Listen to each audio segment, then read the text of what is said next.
पिता परमेश्वर, हम आपका हृदय से धन्यवाद करते हैं। आपकी सब बातों में आपको धन्य कहते हैं और जो कुछ भी आपने आरंभ से लेके आज तक किया है वो आपकी योजना है और आप अपनी योजना के अंतर्गत ही कार्य करते हैं। और आपने इस पृथ्वी पर सब कुछ ऐसा बनाया है कि सब कुछ अपने वैसे ही काम कर रहा है जैसा आपने उसको काम करने की क्षमता दी है। हर चीज अपनी परिधि में काम कर रही है। ये इस बात को दिखाता है कि बनाने वाला कितना अच्छा है और कितना व्यवस्थित है कि उसने सब चीजों को व्यवस्थित ढंग से बनाया। हाँ प्रभु, हम आपका हृदय से धन्यवाद करते हैं। जब हम अपने जीवन को देखते हैं और तो हमें लगता है कि मनुष्य पूरी तरीके से अव्यवस्थित हो चुका है, जिसके कारण उसने परमेश्वर की बनाई सृष्टि को भी अव्यवस्थित कर दिया। हम आपका धन्यवाद करते हैं आपके पवित्र वचनों के लिए, जिनके द्वारा इन सब बातों का विस्तार पूर्वक वर्णन भी मिलता है। और जब हम उन बातों को आपके वचन में देखते हैं और बाहर देखते हैं तो प्रभु हमें वो सब चीज़ें जैसा वचन में बताया जा रहा है वैसे ही स्पष्ट देखने को मिलता है।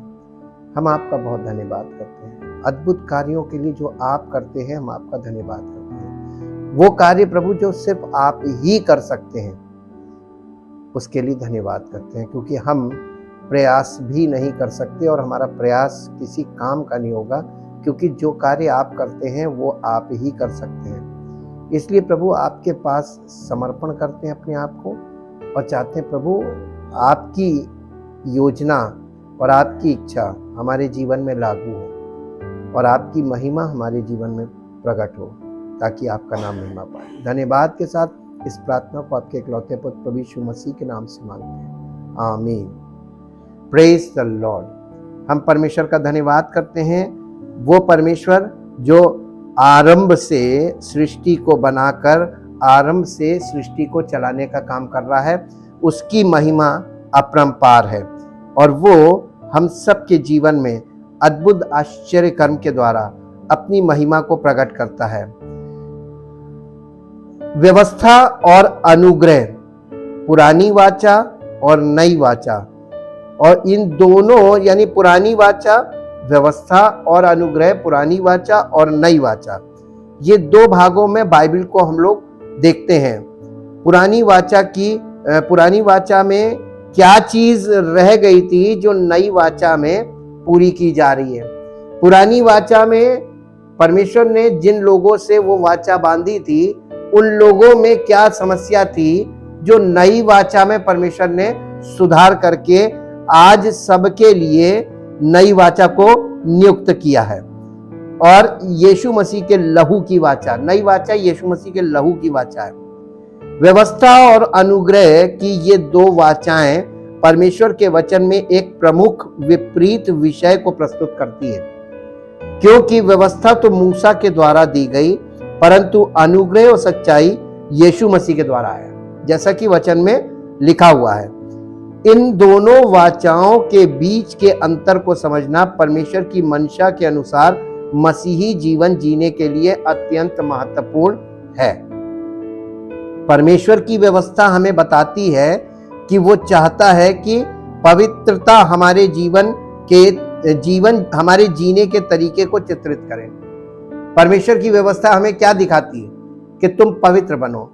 एक पद देखिए जो आपको मिलेगा मत्ती रचित सुसमाचार उसका 5 अध्याय, मत्ती रचित सुसमाचार और उसका 5 अध्याय और उसका 5 अध्याय का 48 पद पढ़िए।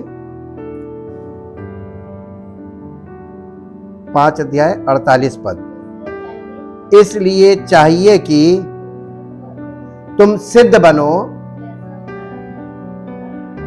यीशु मसीह ने यानी एकदम शुरुआत में नए नियम की शुरुआत में जो बातें बोली थी वो समझ लीजिए कि वो जो 10 आज्ञाएं थी उसके आधार पे मसीही जीवन जीने के लिए क्या क्या चीजें अनिवार्य हैं उन्हीं पे बात की थी। और जब आज लोगों की शिक्षा देखते हैं, मसीही शिक्षा को आज की देखेंगे तो आपको उसमें यीशु मसीह की शिक्षा गायब और वो सिद्धांत गायब, यानी 10 आज्ञाओं का सिद्धांत जो है वो गायब मिलेगा। हर व्यक्ति विश्वास करो और यीशु मसीह काम करेगा। कैसे कह सकते हो, जबकि यीशु मसीह ने स्वयं ये बात बोली थी कि तुम पवित्र बनो जैसा, कैसे पवित्र बनो, आगे फिर से पढ़ दीजिए। इसलिए चाहिए कि तुम सिद्ध बनो। कैसे सिद्ध बनो? तो पिता की आज्ञाएं आपको देखनी पड़ेंगी। सिद्धता का आपको कहां से पता चलेगी? वो कैसे? आप परमेश्वर को कोई नहीं जानता, ना आप परमेश्वर को देख सकते हैं, ना आप उसको जानते हैं। 10 आज्ञाएं परमेश्वर को प्रकट करती थी, 10 कमांडमेंट्स, और ये 10 कमांडमेंट्स के आधार पर यीशु मसीह कह रहा था तुम सिद्ध बनो। इंग्लिश में लिखा है बी परफेक्ट। परफेक्ट का मतलब सिद्ध होना।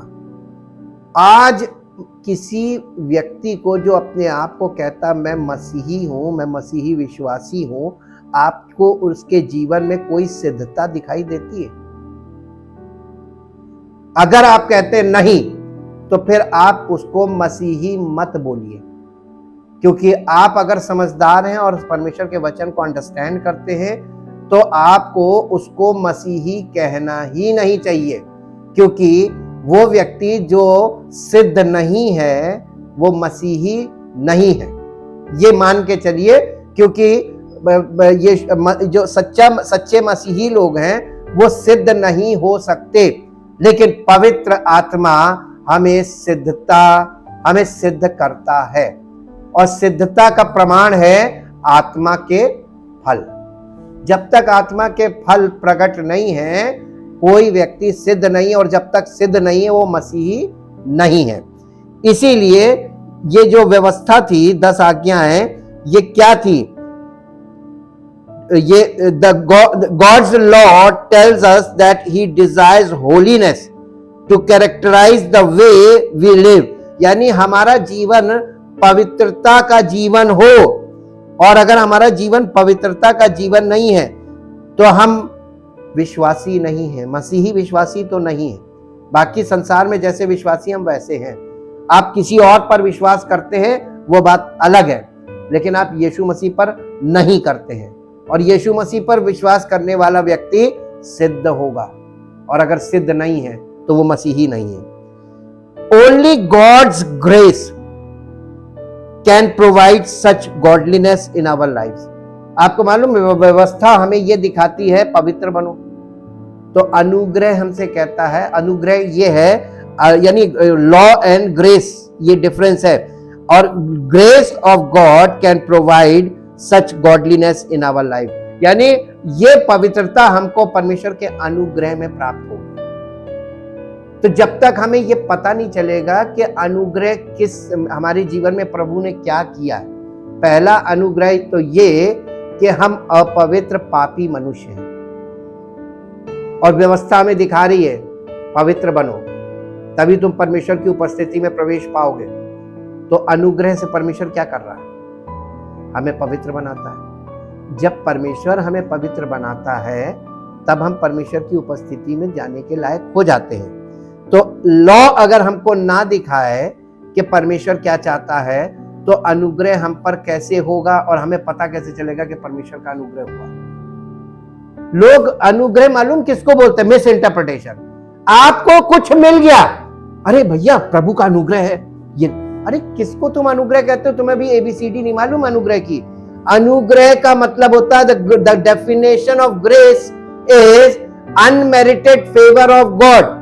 जो मनुष्य के करने लायक नहीं है वो परमेश्वर हमारे लिए कर दे, उसको कहते हैं अनुग्रह। अब पता चला अनुग्रह का मतलब, पता चला अनुग्रह का मतलब कुछ मिलना नहीं है। अनुग्रह का मतलब है अयोग्य व्यक्ति के लिए परमेश्वर काम कर रहा है, इसको कहते हैं ग्रेस। तो नए नियम में परमेश्वर अनुग्रह कर रहा है, यानी जो यहूदी लोग करने का प्रयास कर रहे थे कि हम व्यवस्था पर चलेंगे, एक भी नहीं चल पाया, एक भी नहीं। व्यवस्था को किसी ने पूरा नहीं किया। तब परमेश्वर ने समय पूरा होने के बाद परमेश्वर ने अपने पुत्र को भेजा, प्रभु यीशु मसीह, द ओनली पर्सन जिसने, केवल एक मनुष्य जिसने परमेश्वर की व्यवस्था को पूरा किया। और चूंकि उसने परमेश्वर की व्यवस्था को पूरा किया तो परमेश्वर ने उसको एज एन एग्जाम्पल और छुटकारा देने वाला प्रभु बना के हमारे सामने रखा। अब इसके द्वारा जो मेरे पास आएगा उसको मैं ग्रहण करूंगा। क्यों? क्योंकि इसने मेरी व्यवस्था को पूरा कर दिया। इसकी पवित्रता तुमको चाहिए ताकि तुम मेरे पास, तो यीशु मसीह ने आधा काम तो कर दिया, व्यवस्था को पूरा करके वो अचीवमेंट हासिल कर लिया कि अब उसके द्वारा, उसके अनुग्रह से हम परमेश्वर के पास जा सकते हैं। अब आप देखिए, मूसा के द्वारा क्या आया था? व्यवस्था आई थी। और यीशु मसीह के द्वारा क्या आया? अनुग्रह और दो चीजें। तो व्यवस्था मूसा ने दी, मूसा के द्वारा परमेश्वर ने व्यवस्था दी, और व्यवस्था आज भी वैसे ही रखी है। अनुग्रह और सच्चाई, दो चीजें यीशु मसीह लेके आया। सच्चाई, सत्य क्या है? परमेश्वर का वचन। और अनुग्रह क्या है? Unmerited favour. अनमेरिटेड फेवर और परमेश्वर के वचन के द्वारा हम सिद्धता प्राप्त कर सकते हैं। जो व्यवस्था में हम देखते हैं कि हम नहीं कर सकते, वो प्रभु यीशु मसीह के द्वारा संभव हो गया। एक इसीलिए गुड न्यूज बोला नए नियम को, नई वाचा को गुड न्यूज इसलिए बोला गया कि मनुष्य के प्रयास जब खत्म हो गए और अयोग्य ठहरा, तब परमेश्वर ने उस काम को किया ताकि मनुष्य इस बात को समझे कि जो काम मनुष्य नहीं कर सकता उसमें उस काम को करने का प्रयास ही ना करे। बुद्धिमानी तो यह है, आपको जो आप नहीं कर सकते तो आप हार क्यों नहीं मानते? प्रभु हम नहीं कर सकते। जबरदस्ती का जो आप प्रयास करते हैं ना, वो प्रयास परमेश्वर को पसंद नहीं है, वो परमेश्वर का विरोध है। और जितने लोग अपने प्रयास से कुछ करने की कोशिश कर रहे हैं, जैसे एग्जाम्पल, परमेश्वर ने हर चीज को उचित समय पर अपना काम करने के लिए नियुक्त किया हुआ, हर चीज अपने समय पे चल रही है, सब चीजों का चक्र चल रहा है। आपके साथ जब से कोई घटना या दुर्घटना होती है तो आप परमेश्वर के वचन को अगर अंडरस्टैंड नहीं करते हैं, आप परमेश्वर के वचन के अनुसार जीवन व्यतीत नहीं करते हैं, पवित्र आत्मा के अनुसार बॉर्न अगेन नहीं हुए, पवित्र आत्मा के अनुसार आपके जीवन में कुछ भी नहीं हुआ है, ऐसा व्यक्ति तुरंत मालूम है शारीरिक प्रतिक्रिया करने लगता है। भैया कुछ करो, प्रार्थना करो, पूजा करो, पाठ करो, ये करने लगता है। ये क्यों कर रहा है? इसी से पता चल रहा है ये दूर दूर तक परमेश्वर को जानता ही नहीं। जैसे ही उसको टेंशन होगी वैसे ही वो एक ही काम करेगा, प्रार्थना। अगर प्रार्थना पे सब कुछ चलना था तो परमेश्वर ने अपने पुत्र को भेजा क्यों? और फिर पुत्र ने आकर सब काम पूरा करके ये क्यों कहा पूरा हो गया? और जब उसने कहा पूरा हो गया, उसके बाद उसने पवित्र आत्मा को भेजा ताकि वो जो उसने पूरा किया पवित्र आत्मा के द्वारा हमारे जीवन में पूरा हो। और क्यों उसने कलीसिया की स्थापना की? क्यों आज ये सब चीजें उसने क्यों दी? अगर केवल प्रार्थना से सब कुछ होना था तो इतना प्रयोजन क्यों? बस बोल देता कि अब तुम लोग प्रार्थना करना। लोगों ने प्रार्थना को एक ऐसा विकल्प बनाया है कि जब कुछ ना कर सको तो प्रार्थना करो। लेकिन आपको बताएं, आपके सारे विकल्प फेल है अगर परमेश्वर का अनुग्रह नहीं। और अनुग्रह है ना तो विकल्प की जरूरत नहीं है, परमेश्वर अपने आप काम करता है। अगर आप किसी ऑप्शन का इस्तेमाल करते हैं और उसका अनुग्रह नहीं है तो ऑप्शन फेल हो जाएगा। और अगर आपके पास कोई भी ऑप्शन नहीं है और अनुग्रह है तो आपका काम वैसे ही हो जाएगा। प्रार्थना की कोई जरूरत पड़ी? प्रार्थना तो केवल धन्यवाद की होनी चाहिए, प्रभु तेरा धन्यवाद हो। इसके अलावा प्रार्थना की कोई जरूरत नहीं। मांगा मूंगी प्रार्थना के लिए नहीं। प्रार्थना का मतलब मांगना नहीं है। लगातार इस विषय पे हमने बताया। एक पद मेरे लिए पढ़िए जो आपको मिलेगा, रोमियो की पत्री उसका 8 अध्याय, रोमियो की पत्री उसका 8 अध्याय उसका 1 से 4 पद पढ़ दीजिए, हिंदी में फिर इंग्लिश में, 1 से 4। रोमियो 8 अध्याय 1 से 4। सो अब जो मसीह यीशु में है उन पर दंड की आज्ञा नहीं, क्योंकि वे शरीर के अनुसार नहीं तो किन पर दंड की आज्ञा नहीं है? जो आत्मा के अनुसार चलते हैं। लेकिन जो शरीर के अनुसार चल रहे हैं, दंड की आज्ञा है। अब कोई नहीं छूटा दंड से। कहां छूटा? आपको अगर कोई आत्मा के अनुसार चलने वाला दिखाओ तो बताइए।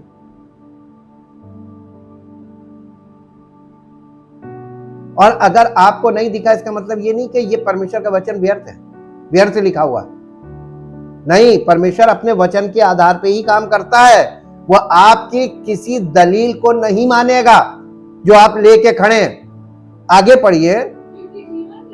क्योंकि जीवन की आत्मा की व्यवस्था, देखिए जीवन की आत्मा की व्यवस्था, एक व्यवस्था आत्मा की व्यवस्था, जीवन की आत्मा की व्यवस्था ने मसीह यीशु में नहीं, मसीह यीशु में मुझे पाप की, किस चीज से यीशु मसीह ने हमें छुड़ाया है? पाप की व्यवस्था से और मृत्यु की व्यवस्था से। 10 आज्ञाओं से नहीं छुड़वाया। अक्सर मसीही लोग कहते हैं कि हमें 10 आज्ञाओं की जरूरत नहीं। कैसे? ठीक से आपने वचन को पढ़ा नहीं है। Go and observe the word, वचन को ध्यान से पढ़ो।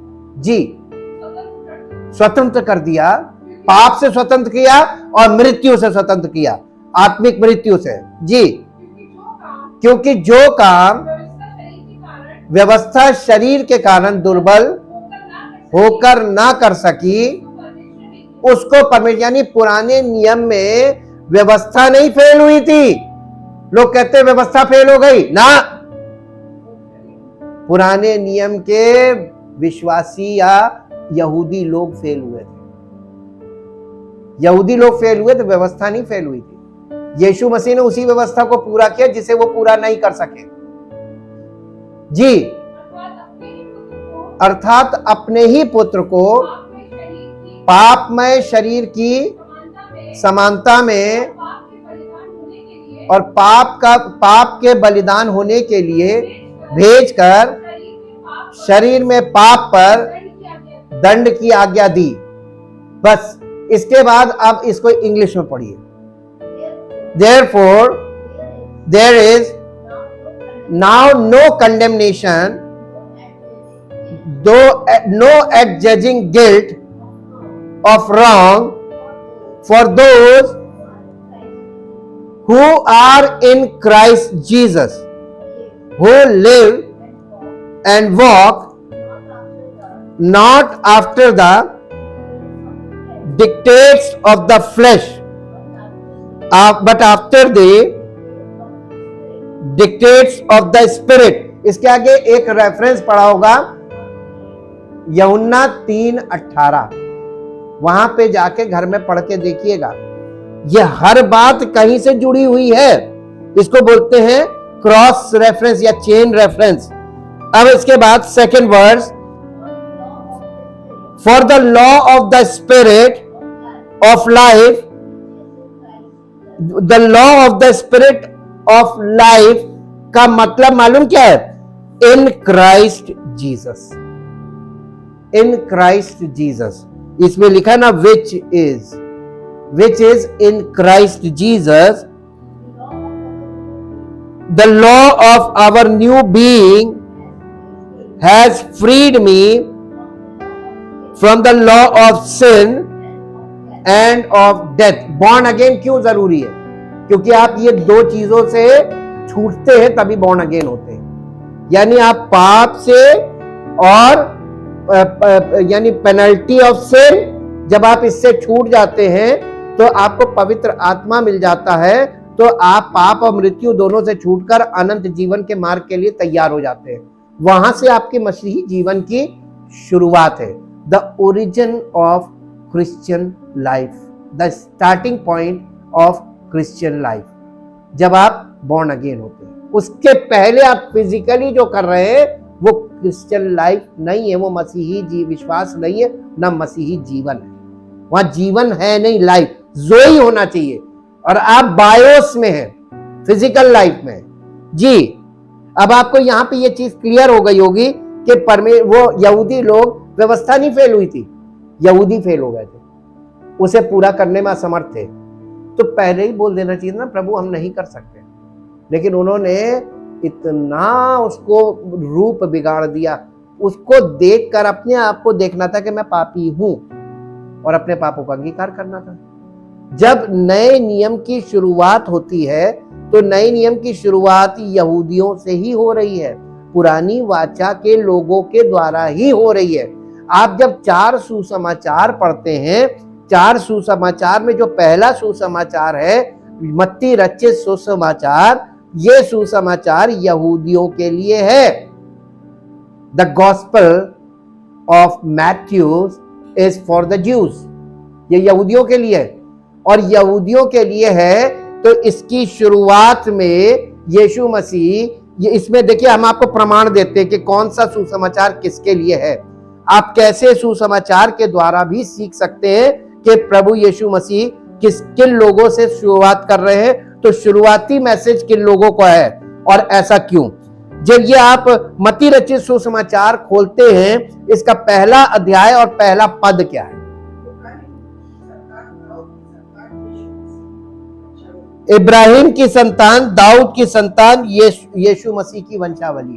तो यानी ये वंशावली से शुरू हो रहा है, यीशु मसीह की वंशावली, जिसमें सबसे पहला नाम किसका है? अब्राहम का, और उसके बाद दाऊद का, और तीसरा, यानी 3 नाम है, अब्राहम, दाऊद, यीशु मसीह। तो इसमें हम लोग तो कहीं है नहीं, अन्य जाति है कहीं? तो ये किसके लिए सुसमाचार? ये यहूदियों के लिए। इसीलिए इस सुसमाचार, देखिए दूसरा पॉइंट, इस सुसमाचार के जब आप तीसरे अध्याय में आते हैं, यीशु मसीह के जन्म का वर्णन है। उसके बाद जब तीसरे अध्याय में आते हैं यूहन्ना बपतिस्मा देने वाला, तो ये यूहन्ना बपतिस्मा देने वाला जो पानी से बपतिस्मा दे रहा है, ये किसको दे रहा था? यहूदी लोगों को, यहूदियों को। तो पानी के बपतिस्मे की शुरुआत कहां से हुई थी? यहूदियों से। तो यहूदियों से पानी के बपतिस्मे की शुरुआत क्यों हुई थी? क्योंकि मंदिर में वो पानी का वो हौदी थी, वो स्वच्छ करने के लिए थी। तो जो मीनिंग वहां पर हौदी की थी, वही मीनिंग यहाँ बपतिस्मे की है। और ये लोग खतने वाले तो थे, लेकिन ना वहां हौदी की मीनिंग समझ पाए, ना बपतिस्मे की मीनिंग समझ पाए। और ये बपतिस्मे का जो प्रचार था, ये मन फिराव का प्रचार था। यूहन्ना जो आखिरी भविष्यवक्ता था, ये यहूदियों के लिए भेजा गया। He is the messenger from God to Jews। और ये यहूदियों के लिए जब बोलता है, यहूदी रिलीजियस लीडर्स के लिए, तो उसने कहा हे सांप के बच्चों, रिलीजियस लीडर्स को। इसलिए क्योंकि उन्होंने परमेश्वर की व्यवस्था को और परमेश्वर के वचन को तोड़ मोड़ के और बिगाड़ के प्रस्तुत किया कि लोग उस सच्चाई को नहीं पाए। और जब प्रभु यीशु मसीह आया तो उसको भी नहीं पहचाना, बजाय उसको हाथों हाथ लेने के उसके खिलाफ खड़े हो गए और अपनी धार्मिकता लेकर यीशु मसीह के खिलाफ खड़े हुए थे। और हमको ये देखकर सीखना चाहिए कि आज आप अपनी कोई धार्मिकता लेकर यीशु मसीह के सामने खड़े मत होना, बहुत भयानक हालत हो जाएगी, आप सामना कर नहीं सकते हैं। ये सच्चाई आपको देखनी पड़ेगी। लॉ वैसे ही का वैसे ही है। लॉ को यीशु मसीह के अलावा कोई पूरा, यीशु मसीह ने इसी मत्ती रचित सुसमाचार की शुरुआत में पुरानी व्यवस्था को कंपेयर किया नई व्यवस्था से। इसमें अब आप 5 अध्याय में आइए। 5 अध्याय में, 5 अध्याय का 5 अध्याय और उसका यहां पे 18 पद पढ़िए। क्योंकि मैं तुमसे सच सच कहता हूं कि जब तक आकाश या पृथ्वी टल ना जाए, तब तक व्यवस्था से एक मात्रा या एक बिंदु भी कहां से पूरा हुआ है, कहां से पूरा हुआ है, नहीं टलेगा। नहीं, यीशु मसीह किस विषय पे बोल रहा है? लॉ। इंग्लिश में पढ़ दीजिए, ज्यादा क्लियर हो जाएगा। कैसे मसीही लोग कह सकते हैं कि व्यवस्था नहीं है? लॉलेसनेस हो गई फिर तो। अगर हमारे देश से कानून का सिस्टम हटा दीजिए पूरा, क्या होगा? अव्यवस्था फैल जाएगी जी। For truly I tell you, until the sky and earth pass away and perish. Not one smallest letter, nor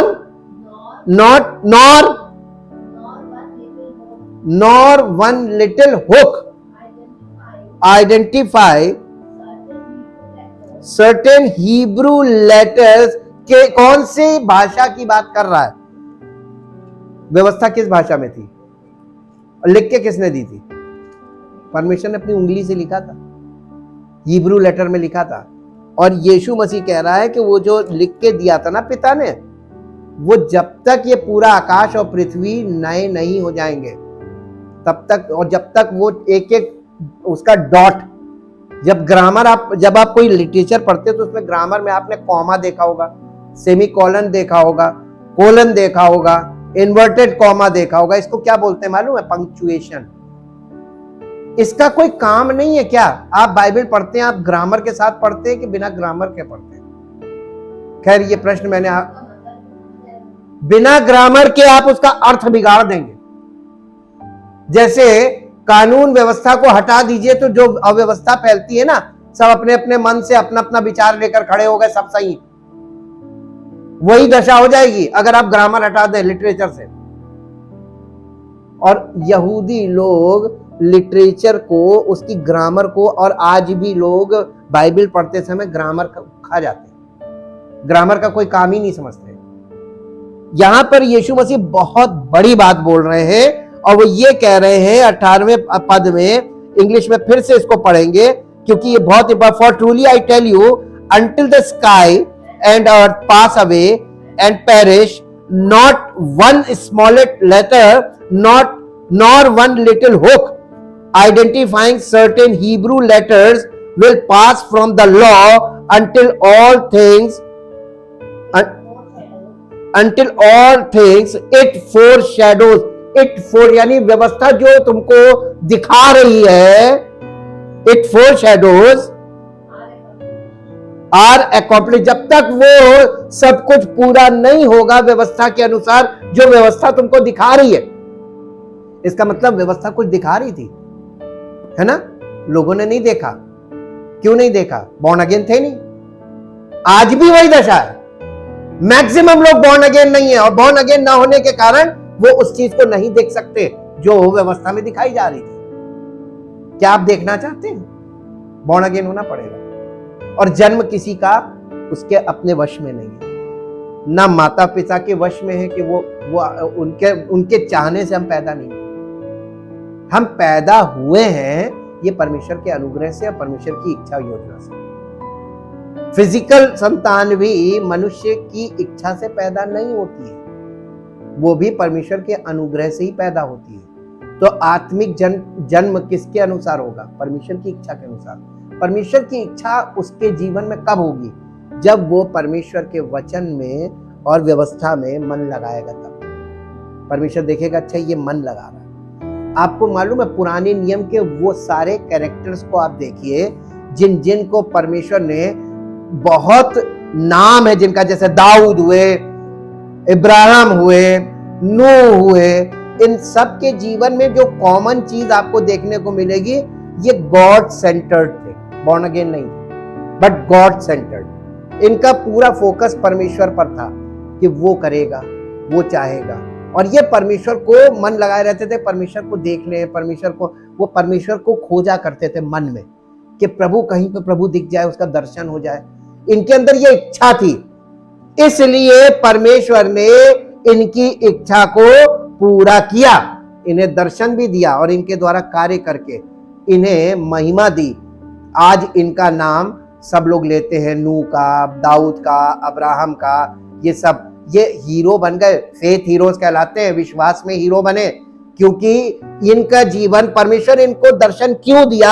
अगर आप इस बात पे अध्ययन करें तो आपको पता चलेगा कि इन लोगों के मन में हर समय ये इच्छा रहती थी, मैं प्रभु के दर्शन करना चाहता हूं, मैं प्रभु को देखना चाहता हूं। मूसा तो एक बार जिद करने लगा, मुझे दिखा दे। पिता से कह रहा मुझे दिखा दे अपने आप को। उसने कहा नहीं, तुम मुझे नहीं देख सकते, मुझे देख के कोई जिंदा नहीं रह सकता, नहीं मुझे दिखा दे। तब परमेश्वर ने एक युक्ति निकाली और परमेश्वर ने कहा तू मेरे मुंह को नहीं मरी मेरी पीठ को देखेगा, और एक जगह चट्टान के बीच में उसको खड़ा करके और अपनी पीठ का दर्शन कराया। इसी को कहते हैं फोर शैडो। परमेश्वर ने अपनी परछाई दिखा दी उसे, और उस परछाई को वही व्यवस्था में वो परछाई है। मूसा के द्वारा व्यवस्था आई, इसका मतलब मूसा के द्वारा परछाई आई। जब परछाई को नहीं पहचानते तो असली पिक्चर को कहां से पहचानोगे?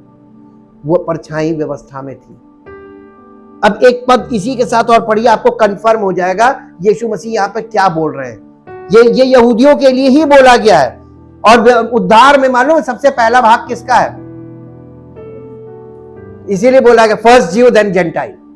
अगर यहूदी जिस रास्ते से प्रवेश करेगा, अन्य जाति भी उसी रास्ते से प्रवेश करेगा, अलग कोई रास्ता नहीं है। ये इब्रानियों की पत्री उसका 10 अध्याय पहला पद पढ़ दीजिए। इब्रानियों की पत्री उसका 10 अध्याय पहला पद। क्योंकि व्यवस्था जिसमें आने वाली अच्छी अच्छी वस्तुओं का क्या है? प्रतिबिंब किसको बोलते हैं? नहीं, रिफ्लेक्शन। हाँ, रिफ्लेक्शन का मतलब उसमें से कुछ प्रकट हो रहा है। अब आप बताइए, व्यवस्था आईना है, तो आईने के सामने अगर एक व्यक्ति जाता है तो व्यवस्था दिखाती पापी, कि तुम पापी हो। तो यहां पे ये क्यों लिखा हुआ है कि व्यवस्था जिसमें आने वाली अच्छी अच्छी वस्तुओं का प्रतिबिंब है पर उनका असली स्वरूप नहीं, इसलिए उन एक ही प्रकार के बलिदानों के द्वारा जो प्रतिवर्ष अचूक चढ़ाए जाते हैं पास आने वालों को कदापि सिद्ध नहीं कर सकती। देखिए पूरा पढ़िए तो आपको पता चलेगा।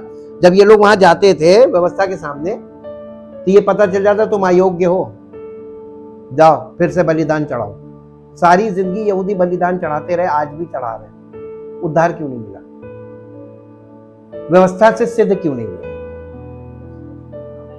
व्यवस्था सिद्ध करने के उद्देश्य से नहीं दी गई थी।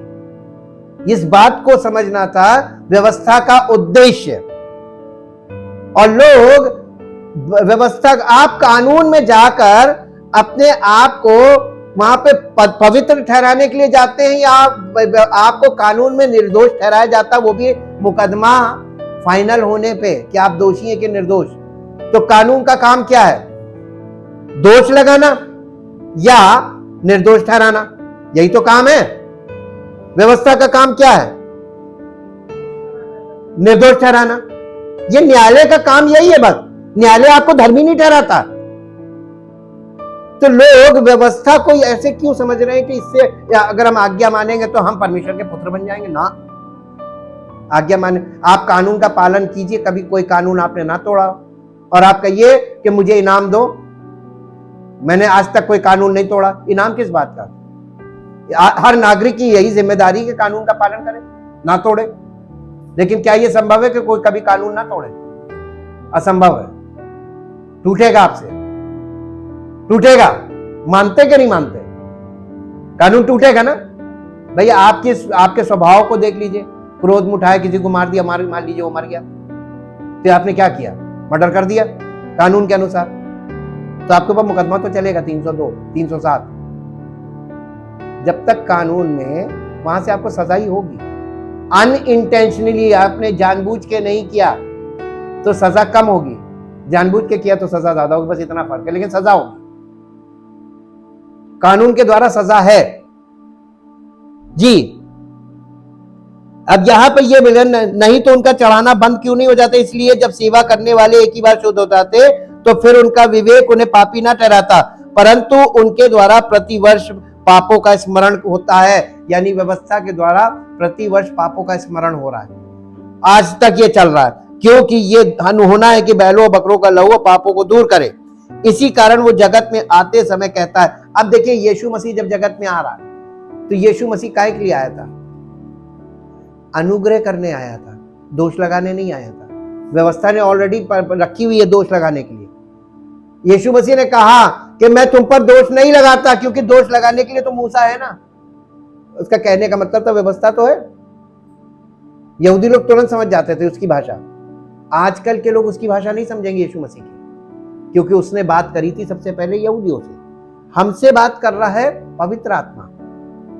हमसे प्रभु यीशु मसीह की बातें पवित्र आत्मा के द्वारा अन्य जातियों को पहुंची है। तो हमसे जो है सेकंड पर्सन बात कर रहा है, थर्ड पर्सन, ट्रिनिटी का थर्ड पर्सन बात कर रहा है on behalf of second person, और सेकंड पर्सन बात कर रहा था on behalf of first person, यानी गॉड द फादर। जब यीशु मसीह आया था तो वो पिता के स्थान पे बात कर रहा था।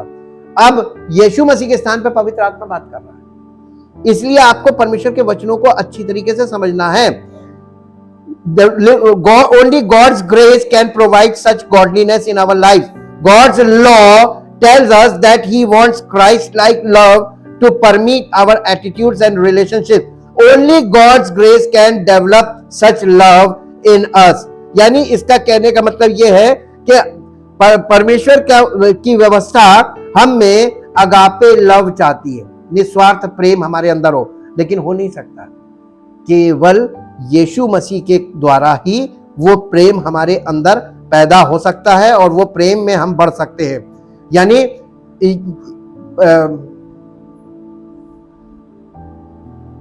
केवल ईश्वर की कृपा हमें इस योग्य बनाती है। ईश्वर का नियम क्या है? भगवान की कृपा कैसे है? परमेश्वर की व्यवस्था पाप को प्रकट करती है और ईश्वर यानी भगवान की कृपा पाप को क्षमा करती है। ईश्वर का नियम मनुष्य की समस्या को इंगित करता है और ईश्वर का नियम मनुष्य से प्रदर्शन की मांग करता है, और परमेश्वर की कृपा भगवान से प्रावधान प्रदान करती है। कानून ईश्वर का मानक है और ईश्वर की कृपा ही साधन है। यानी परमेश्वर, हम लोग मालूम है, एक आज के पेपर में अगर आप देखेंगे तो उसमें वो एक निकलता है ट्री, स्पीकिंग ट्री। मालूम है वहां पर क्या लिखा हुआ था? Master line.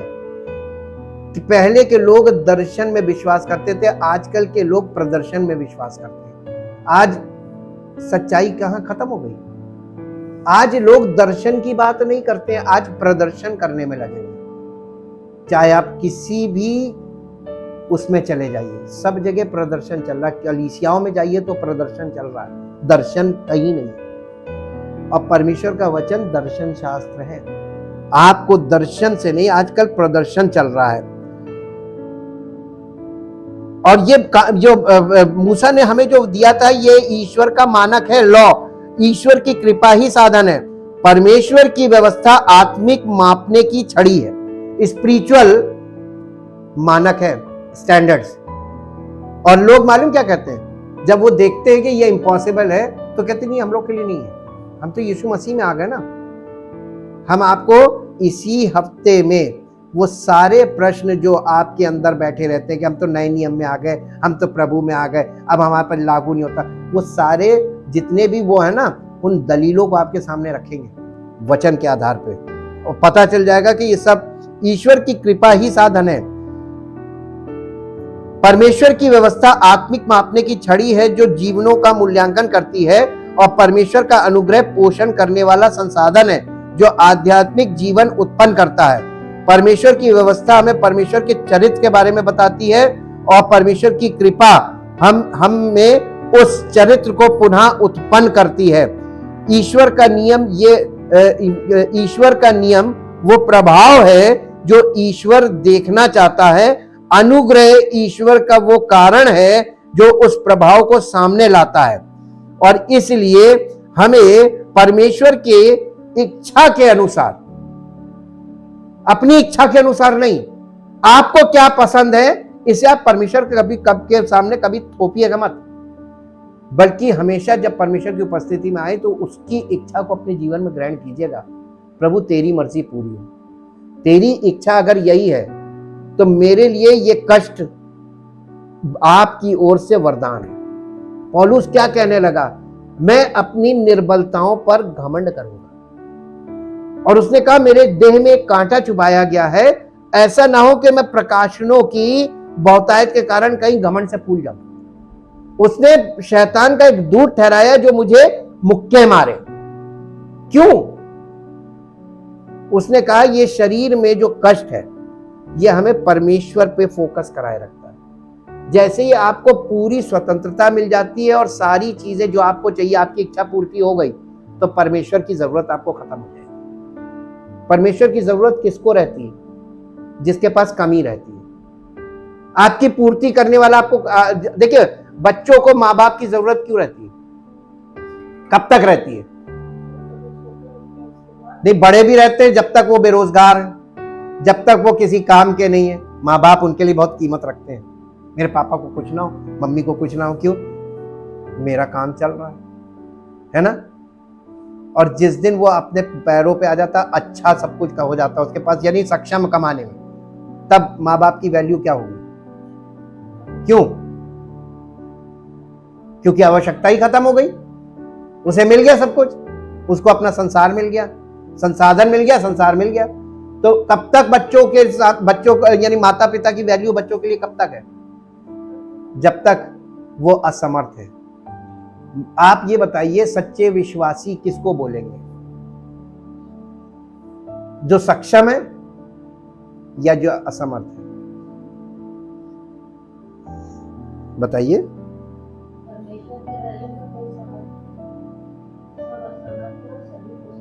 स्पिरिचुअली तो यही कंडीशन है, लेकिन फिजिकली भी बता रहे हैं आपको।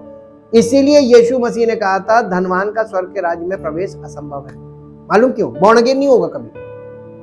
उसके पास सब कुछ है, लेकिन पैसे से चंगाई नहीं प्राप्त होती है, पैसे से मन की शांति नहीं प्राप्त होती है, पैसे से नींद नहीं आती, पैसे से भूख नहीं खरीदी जा सकती।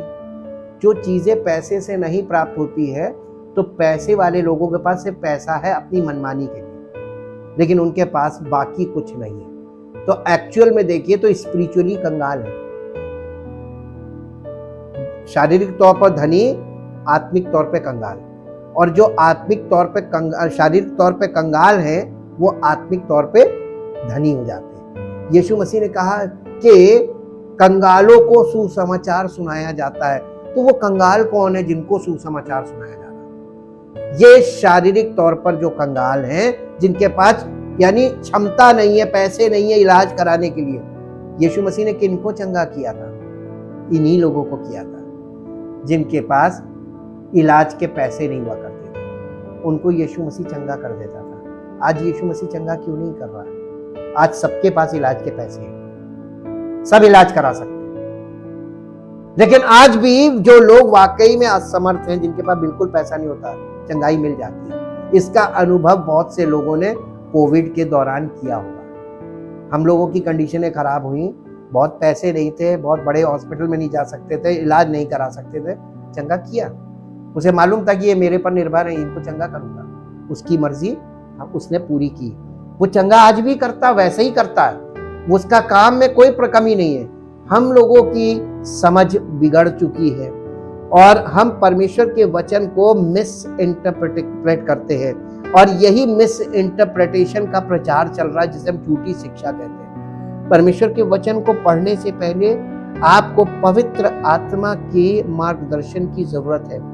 आत्मिक आंखें खोलने वाला पवित्र आत्मा है, आत्मिक ज्योति देने वाला पवित्र आत्मा है, और सारी चीजों को स्पष्टता से प्रकट करने वाला पवित्र आत्मा है। He is the revelator of God, यानी परमेश्वर का जो प्रकाशन इसमें वचन में है, इसको प्रकट करने वाला पवित्र आत्मा है। और आजकल के लोग पवित्र आत्मा से प्रेरित व्यक्ति के द्वारा वचन को नहीं सुनते और नहीं, इसीलिए नहीं समझते, और वो सब लोग तरह तरह के शारीरिक और दिमागी लोगों के द्वारा जो प्रचार सुन रहे हैं, इसलिए वो परमेश्वर के वचन को तोड़ मरोड़ के और फिर उसके अंदर मूर्खता के प्रश्न खड़े करते हैं कि प्रभु ने ऐसे क्यों किया, तो प्रभु ने वैसे क्यों किया। अगर आप परमेश्वर के वचन की वास्तविकता जानते हैं या परमेश्वर को वास्तविक रूप से जान जाए, तब आपको एक बहुत गहरी चीज पता चलेगी। पतन से, सृष्टि बनाने से पहले परमेश्वर ने पतन का प्रयोजन कर दिया था। सबसे पहली चीज जो परमेश्वर ने सृष्टि से पहले बनाई थी, वो थी व्यवस्था, आज्ञा है, लेकिन दिया पतन के बाद, मूसा के द्वारा भेजी। परमेश्वर ने हर चीज को एक नियुक्त समय पर पूरा किया है। इसीलिए लिखा, परमेश्वर की योजनाएं उसकी इच्छा के अनुसार नियुक्त समय पर चलती हैं। और इसीलिए जब आप यीशु मसीह के विषय में पढ़ते हैं, और जब समय पूरा हुआ तो परमेश्वर ने अपने पुत्र को भेजा। तो यीशु मसीह पैदा हुआ था अपनी मर्जी से आया था, क्या भेजा गया था? और यीशु मसीह ने जब समय पूरा हुआ जाते समय कहा कि अब मैं जा रहा हूं, पवित्र आत्मा को भेजूंगा, मैं पिता से विनती करूंगा, वो एक और तुम्हें देगा शायद। तो थर्ड पर्सन आया जब यीशु मसीह गया नियुक्त समय पर। पेंतेकोस्त यीशु मसीह ने वो नियुक्त समय बताया था, अपने चेलों से कहा था ये पेंतेकोस्त के दिन तक ठहरे रहना, और चेलों ने उस नियुक्त समय तक इंतजार किया, उसकी आज्ञा का पालन किया, और पवित्र आत्मा ने उनके द्वारा फिर काम शुरू किया, कलीसिया की स्थापना हुई। परमेश्वर का काम नियुक्त समय पर होता है। Thank you, thank you, thank you. परम पिता परमेश्वर, हम आपका हृदय से धन्यवाद करते हैं उस महान प्रेम और उस अनुग्रह के लिए जो आपने अपने पुत्र के द्वारा प्रकट किया। यदि प्रभु हम आपकी व्यवस्था को ध्यान से देखें और पवित्र आत्मा के द्वारा हमें समझ मिले, तो हम ये जरूर जान जाएंगे कि ये हम नहीं कर सकते। और प्रभु जो हम नहीं कर सकते उसी करने के लिए आपने अपने पुत्र को भेजा, ताकि वो पूरा कर दे जो हम मनुष्यों से पूरा नहीं हो सकता था। और आपने वैसे ही किया, अपने पुत्र के द्वारा वो पूरा कर दिया जो किसी से कभी पूरा नहीं हो सकता था। और पिता पवित्र आत्मा के द्वारा उस कार्य को जो यीशु मसीह के द्वारा पूर्ण हुआ है हमारे जीवन में लागू हो, इसके लिए सुसमाचार भेजा, ताकि जो कोई विश्वास करे उसके जीवन में पवित्र आत्मा उस यीशु मसीह के पूर्ण कार्य को उसके जीवन में स्थापित करे, उसे सिद्ध बनाए और लागू करे, ताकि परमेश्वर की वो व्यवस्था जो पत्थरों पर लिखी थी वो मनुष्य के हृदय पर लिख जाए पवित्र आत्मा के द्वारा, ताकि हमारा आपके वचन में किया गया वायदा नई वाचा के लिए कि मैं अपनी व्यवस्था उनके हृदयों पर लिखूंगा, उनके मन में समाऊंगा, वो पूरा हो, ताकि हम नई वाचा के विश्वासी बने, नई वाचा के सेवक बने, और हमारा जीवन मसीह की महिमा का कारण बने, ताकि सारी महिमा आपको मिले। हम धन्यवाद करते हैं। इस प्रार्थना को आपके इकलौते पुत्र प्रभु यीशु मसीह के नाम से। आमीन। परमेश्वर आपको आशीष दे। Praise the Lord.